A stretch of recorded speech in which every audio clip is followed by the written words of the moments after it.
Hi hello welcome to ಜಾಗಲ್ಸ್ ಅಭಿರುಚಿ Bhagya's kitchen. ಇವತ್ತಿನ evening special ಬಾಳೆಕಾಯಿ ಬಜ್ಜಿನ ತಗೊಂಡು ಬಂದಿದ್ದೀನಿ. ಇದನ್ನ ಕ್ರಿಸ್ಪಿಯಾಗಿ ಹಾಗೆ ಟೇಸ್ಟಿಯಾಗಿ ಯಾವ ಥರ ಮಾಡೋದು ಅಂತ ಇವತ್ತಿನ ವಿಡಿಯೋದಲ್ಲಿ ನೋಡ್ತಾ ಹೋಗೋಣ. ಮೊದಲಿಗೆ ನಾನು ಒಂದು 2 ಬಾಳೆಕಾಯಿ ತಗೊಂಡಿದ್ದೀನಿ.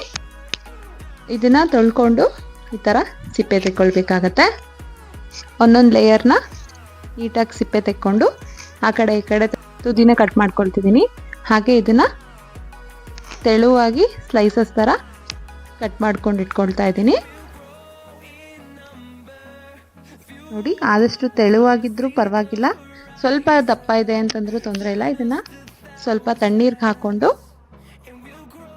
ಅದರಲ್ಲೇ ಬಿಡ್ತಾ ಇದ್ದೀನಿ. ಏಕೆಂದರೆ ಹಿಟ್ಟು ಕಲಸೋದ್ರೊಳಗಡೆ ಅದು ಕಪ್ಪಾಗಿಬಿಡತ್ತೆ.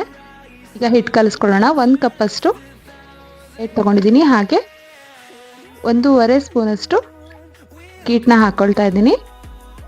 ಇದಕ್ಕೆ 1 ಸ್ಪೂನಷ್ಟು ಚಿಲ್ಲಿ ಪೌಡರ್ ಸೇರಿಸ್ಕೊಳ್ಳೋಣ. ಹಾಗೆ 1/4 ಸ್ಪೂನಷ್ಟು ಉಪ್ಪು, ಹಾಗೆ 1 ಚಿಟಿಕೆಯಷ್ಟು ಸೋಡಾ ಕೂಡ ಸೇರಿಸ್ಕೊಳ್ತಾ ಇದ್ದೀವಿ. ಸೋಡಾ ಬೇಕಾಗಿಲ್ಲ ಅಂತಂದರೆ 1-2 ಸ್ಪೂನಷ್ಟು ಕಾದಿರೋಂಥ ಎಣ್ಣೆ ಕೂಡ ಹಾಕ್ಕೊಳ್ಬೋದು. ಮೊದಲಿಗೆ ಇದನ್ನು ನೀಟಾಗಿ ಒಂದ್ಸತಿ ಮಿಕ್ಸ್ ಮಾಡ್ಕೊಳ್ಳೋಣ. ಈಗ ನಾವು ಯಾವ ಕಪ್ಪಲ್ಲಿ ಹಿಟ್ಟು ತೊಗೊಂಡಿದ್ವೋ ಅದೇ ಕಪ್ಪಲ್ಲಿ ಅಷ್ಟೇ ಪ್ರಮಾಣದ ನೀರು ಕೂಡ ಹಾಕ್ಕೊಂಡು ಸೇರಿಸ್ಕೊಳ್ತಾ ಇದ್ದೀವಿ. ಇದನ್ನು ನೀಟಾಗಿ ಕಲಿಸ್ಕೊಳ್ಬೇಕಾಗತ್ತೆ. ಅಕ್ಕಿ ಹಿಟ್ಟು ಹಾಕಿರೋದ್ರಿಂದ ಏನು ತುಂಬ ನೀರಾಗೋದಿಲ್ಲ. ನೋಡಿ, ಈ ಕನ್ಸಿಸ್ಟೆನ್ಸಿಗೆ ನೋಡಿಕೊಂಡು ಕಲಿಸ್ಕೊಳ್ಬೇಕಾಗತ್ತೆ.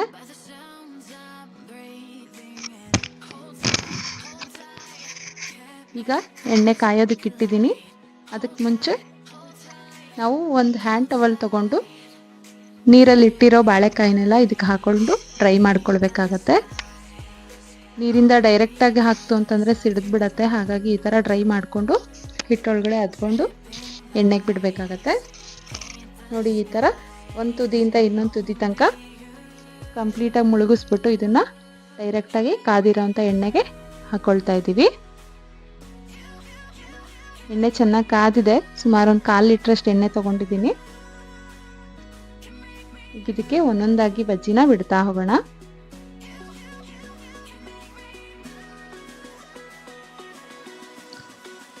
ಎರಡು ಸೈಡೂ ಗೋಲ್ಡನ್ ಕಲರ್ ಬರೋ ತನಕ ಇದನ್ನು ಕರ್ಕೊಳ್ಬೇಕಾಗತ್ತೆ. ಈ ಮಳೆಗಾಲದ ಟೈಮ್ಗಂತೂ ಸಂಜೆ ಕಾಫಿ ಜೊತೆ ಈ ಬಜ್ಜಿ ಇತ್ತು ಅಂತಂದರೆ ಒಳ್ಳೆ ಕಾಂಬಿನೇಷನ್ನು, ತುಂಬಾ ಚೆನ್ನಾಗಿರುತ್ತೆ. ಮಾಡೋದು ಕೂಡ ತುಂಬಾ ಸಿಂಪಲ್ಲು.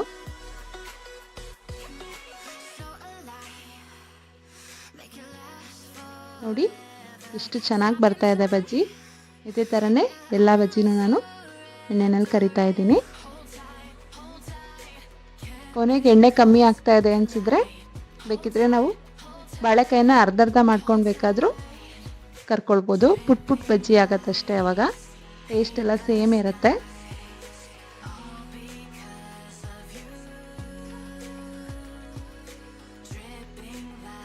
ಆಚೆ ಈಚೆ ಹೋಗಿ ತಿನ್ನೋದಕ್ಕಿಂತ ಮನೆಯಲ್ಲೇ ಮಾಡಿಕೊಂಡು ಸಾಕಷ್ಟು ಮನೇಲಿ ಎಲ್ರಿಗೂ ಆರಾಮಾಗಿ ಮಾಡ್ಕೊಂಡು ತಿನ್ಕೊಳ್ಬೋದು. ನೋಡಿ, ಇವಾಗ ನಾನು ಪುಟ್ ಬಜ್ಜಿ ಕೂಡ ಹಾಕ್ಕೊಂಡಿದ್ದೀನಿ. ಎಣ್ಣೆ ಕಡಿಮೆ ಆಗ್ತಿದ್ದಂಗೆ ತುಂಬಾ ಕ್ರಿಸ್ಪಿಯಾಗಿ ಬಂದಿದೆ. ಹಾಗೆ ಟೇಸ್ಟಿನೂ ತುಂಬಾ ಚೆನ್ನಾಗಿದೆ. ಇದನ್ನು ಈರುಳ್ಳಿ ಜೊತೆ ಸರ್ವ್ ಮಾಡ್ತಾ ಇದ್ದೀನಿ. ಯಾರಿಗೆಲ್ಲ ವಿಡಿಯೋ ಇಷ್ಟ ಆಯಿತು ಪ್ಲೀಸ್ ಲೈಕ್ ಮಾಡಿ. ಹಾಗೆ ಇನ್ನೂ ಯಾರ್ಯಾರು ನಮ್ಮ ಚಾನಲ್ ಸಬ್ಸ್ಕ್ರೈಬ್ ಮಾಡ್ಕೊಂಡಿಲ್ಲ ಪ್ಲೀಸ್ ಸಬ್ಸ್ಕ್ರೈಬ್ ಮಾಡ್ಕೊಳ್ಳಿ.